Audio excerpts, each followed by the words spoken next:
So hi guys, കുറേ പേര് എന്നോട് ചോദിക്കുന്നുണ്ടായിരുന്നു സാംസങ്ങിൻ്റെ ഫോൺസ് എങ്ങനെയാണ് ഹാർഡ് റീസെറ്റ് ചെയ്യാമെന്ന്. ഇപ്പോൾ നമുക്ക് സോഫ്റ്റ്വെയർ അപ്ഡേറ്റ് ഒക്കെ വല്ലതും ചെയ്യുമ്പോൾ നമുക്ക് ഫോണിൽ ചെറിയൊരു പ്രശ്നം വരാറുണ്ട്.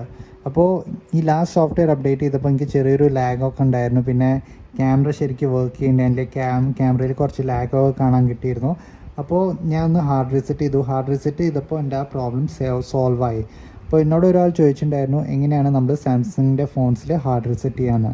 ഇപ്പോൾ ഞാൻ ഹാർഡ് റീസെറ്റ് ചെയ്യാൻ പോകുന്നത് സാംസങ് ഗാലക്സി S21 FEയിലാണ്. പക്ഷേ നിങ്ങൾക്ക് ഈ മെത്തേഡ് ഏത് സാംസങ് ഫോണിലും ട്രൈ ചെയ്യാം. അപ്പോൾ അതിന് വേണ്ടിയിട്ട് നമ്മൾ ആദ്യം എന്താ ചെയ്യേണ്ടത്, ആദ്യം നമുക്ക് ഈ ഫോണ് സ്വിച്ച് ഓഫ് ചെയ്യാം. ആദ്യം പവർ ഓഫ് ചെയ്യുക. പവർ ഓഫ് ചെയ്ത് കഴിഞ്ഞിട്ട് ഒന്ന് വെയിറ്റ് ചെയ്യുക. വെയിറ്റ് ചെയ്ത് കഴിഞ്ഞിട്ട് നമ്മുടെ അടുത്തൊരു USB കേബിൾ ഉണ്ടാവുമല്ലോ, ഈ USB കേബിൾ നമ്മൾ ഒന്നില്ലെങ്കിൽ ലാപ്ടോപ്പിലേക്ക് കണക്ട് ചെയ്യുക, ഇല്ലെങ്കിൽ വേറെ ഒരു ഫോണിലേക്ക് കണക്ട് ചെയ്യുക. കണക്ട് ചെയ്ത് കഴിഞ്ഞിട്ട് other end of the USB cable നമ്മൾ ഈ ഫോർമാറ്റ് ചെയ്യുക, മീൻസ് ഹാർഡ് റീസെറ്റ് ചെയ്യാനുള്ള ഫോണിലേക്ക് കണക്ട് ചെയ്യുക. കണക്ട് ചെയ്യുമ്പോൾ നമുക്കൊരു ആനിമേഷൻ വരും, ചാർജിങ്ങിൻ്റെ ആനിമേഷൻ വരും. അതൊന്ന് ആദ്യം വരട്ടെ. ഇപ്പോൾ വരും. അത് കഴിഞ്ഞിട്ട് നമുക്ക് എന്താ ചെയ്യണം നമുക്ക് നോക്കാം. അപ്പോൾ ചാർജിൻ്റെ ആനിമേഷൻ വന്നു കഴിഞ്ഞാൽ നമ്മൾ എന്താ ചെയ്യേണ്ടത്, ഇവിടെ മുകളിലത്തെ വോളിയം അപ്പ് ബട്ടൺ ഉണ്ടല്ലോ, വോളിയം അപ്പ് ബട്ടണും ഈ പവർ ബട്ടണും കൂടി ഒരുമിച്ച് അമർത്തുക. അമർത്തി കഴിഞ്ഞിട്ട് സാംസങ്ങിൻ്റെ ലോഗോ വരുന്ന വരയ്ക്കും നമ്മൾ അമർത്തി പിടിക്കണം. സാംസങ്ങിൻ്റെ ലോഗോ വന്നു കഴിഞ്ഞാൽ നമ്മൾ ആ ബട്ടൺ വിടുക. വിട്ട് കഴിഞ്ഞാൽ നമുക്കിത് റിക്കവറി മോഡിൽ പോകും.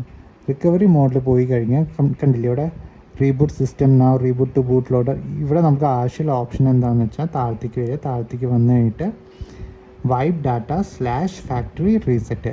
അപ്പോൾ അത് സെലക്ട് ചെയ്യണമെങ്കിൽ മീൻസ് ഇത് മുകളിലാവും. ഇത് താഴത്തേക്ക് വരണമെങ്കിൽ നമുക്ക് വോളിയം ഡൗൺ ബട്ടൺ ക്ലിക്ക് ചെയ്യുക. ക്ലിക്ക് ചെയ്യുമ്പോൾ നമുക്ക് വൈപ്പ് ഡാറ്റ /റീസെറ്റ് വരും. പിന്നെ ഇത് സെലക്ട് ചെയ്യണമെങ്കിൽ ഈ പവർ ബട്ടണിൽ ക്ലിക്ക് ചെയ്യുക. പവർ ബട്ടണിൽ ക്ലിക്ക് ചെയ്ത് കഴിഞ്ഞാൽ നമുക്ക് ഇവിടെ ഒരു ഓപ്ഷൻ ഉണ്ടാവും, ക്യാൻസൽ ചെയ്യണോ അതോ ഫാക്ടറി ഡാറ്റ റീസെറ്റ് ചെയ്യണമെന്ന്. അപ്പോൾ ഫാക്ടറി ഡാറ്റ റീസെറ്റാണ് ചെയ്യേണ്ടത്. അതിന് വോളിയം ഡൗൺ ബട്ടൺ ക്ലിക്ക് ചെയ്യുക. അപ്പോൾ താഴത്തേക്ക് വന്നു. ഇത് സെലക്ട് ചെയ്യാൻ വേണ്ടിയിട്ട് ഈ പവർ ബട്ടൺ ക്ലിക്ക് ചെയ്യുക. പവർ ബട്ടൺ ക്ലിക്ക് ചെയ്ത ഉടനെ നമ്മുടെ ഏത് സാംസങ് ഫോൺ ആയിക്കോട്ടെ ഹാർഡ് റീസെറ്റ് ആവുന്നതാണ്. പിന്നെ നിങ്ങൾ സോഫ്റ്റ്വെയർ അപ്ഡേറ്റ് ചെയ്തിട്ട് വലിയ പ്രശ്നം വരികയാണെന്ന് വെച്ചാൽ നിങ്ങളുടെ ഫോണിൽ, അപ്പോൾ ഇതൊന്ന് ചെയ്ത് നോക്കുക. ചെയ്ത് നോക്കി കഴിഞ്ഞാൽ 99% ഓഫ് ദ പ്രോബ്ലം സോൾവ് ആവുന്നുണ്ടെങ്കിൽ നിങ്ങൾക്ക് സർവീസ് സെൻറ്റർ പോകേണ്ടി വരും. അപ്പോൾ ഇതായിരുന്നു ചെറിയൊരു വീഡിയോ. അപ്പോൾ നിങ്ങൾക്ക് ഈ വീഡിയോ കണ്ടിട്ട് യൂസ്ഫുൾ തോന്നുകയാണെങ്കിൽ വീഡിയോ ഒന്ന് ലൈക്ക് ചെയ്യുക, ഷെയർ ചെയ്യുക, സബ്സ്ക്രൈബ് ചെയ്യുക. താങ്ക്